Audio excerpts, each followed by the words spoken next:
সোণাপুৰৰ পৰা মই জুবিন গাৰ্গে কৈছো, ছিংগাপুৰত কোন সেইকেইটা তাত নাই নহয়। মই এতিয়া খাৰঘুলি কাহিলীৰ পৰা ক'তোৱে নাই। মই এতিয়া সোণাপুৰ, মাথো সোণাপুৰ। সোণাপুৰে মোৰ শেষ ঘৰ, শেষ মঞ্চ। এতিয়াৰ পৰা গান নাগাওঁ আৰু মই মাথো শুনিম। স্পেচিয়েলি মই নাইট ছুপাৰ কেইখনক কৈছো, উজনিলৈ অহা যোৱা কৰোতে সোণাপুৰৰ এই ঠাইখিনিতে মায়াবিনীটো ডাঙৰকৈ বজাবি, ৰৈ থাকিম উজাগৰে ৰাতিৰ বুকুত। মই আগতেও কৈছিলো আৰু এতিয়াও কৈছো, মোৰ কোনো জাতি নাই, মোৰ কোনো ধৰ্ম নাই। সৰু সজাত দেখুৱাই দিলো কোন অহা নাই তাত। ব্ৰাহ্মণ, কলিতা, আলী, ৰহমান, ডেকা, বড়ো, ৰাভা, পূজাৰী আৰু এইটো কি কয় নমাজ পঢ়াই যে মৌলবীও আহিছে সৰু সজালৈ। I love people, I love man. সেইবাবে মুখ্যমন্ত্ৰী হিমন্ত দাকো কৈছো, মই বিৰোধী দলকো কৈছো, লুৰি নকিল সকলোকে কৈছো, পলিটিক্স নকৰিবা বন্ধু। মই সৰু সজাইৰ মানুহৰ অসমখন বিচাৰিছিলো। চাই থাকিম সোণাপুৰৰ পৰা। খেলি মেলি হলে কষ্ট পাম, উভতিও আহিব নোৱাৰিম। যোৰহাটৰ মানুহখিনিয়ে কষ্ট পাইছে বুলি শুনিছো। মোৰো যাবৰ মন আছিল, প্ৰিয় ঠাই, দেউতাৰ ঠাই। উপায় নাই, পলম হলে শৰীৰটোৱে কষ্ট পায়। বাকী গৰিমা আৰু দেউতাই গুৱাহাটীতে থকাটো বিচাৰিলে।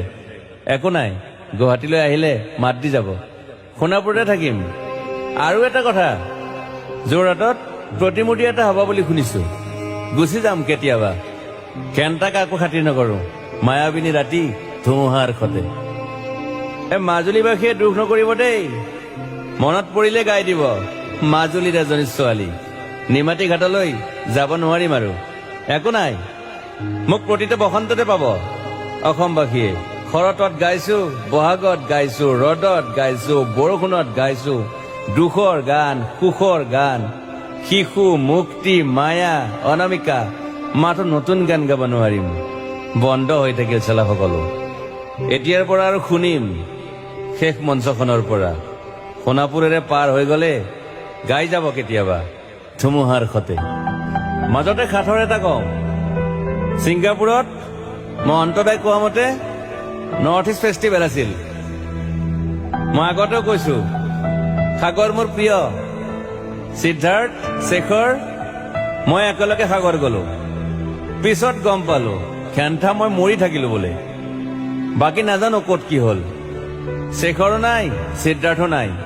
অকলে অকলে কফিন এটাত দিল্লী হৈ সৰু সজাই পালো। বাট আই লাইক পিচ। মই শান্তি বিচাৰো। বৰ কম সময় পালো, মন আছিল কিবা এটা কৰিবলৈ। উশাহটোৱে বন্ধ হৈ থাকিল সাগৰত। বাকী মোৰ দুখৰ মানুহজনী চিনি পাই নাই আপোনালোকে? য়েছ, গৰিমাৰ কথাকে কৈছো। মই নাথাকিলেও তাইৰ আৰু দেউতাৰ খবৰ ল'ব আপোনালোকে। মই নাথাকিলেও বিহু হ'ব লাগিব অসমত, চিধা কথা। আকৌ কৈছো, মই সোণাপুৰতে থাকিম এতিয়া।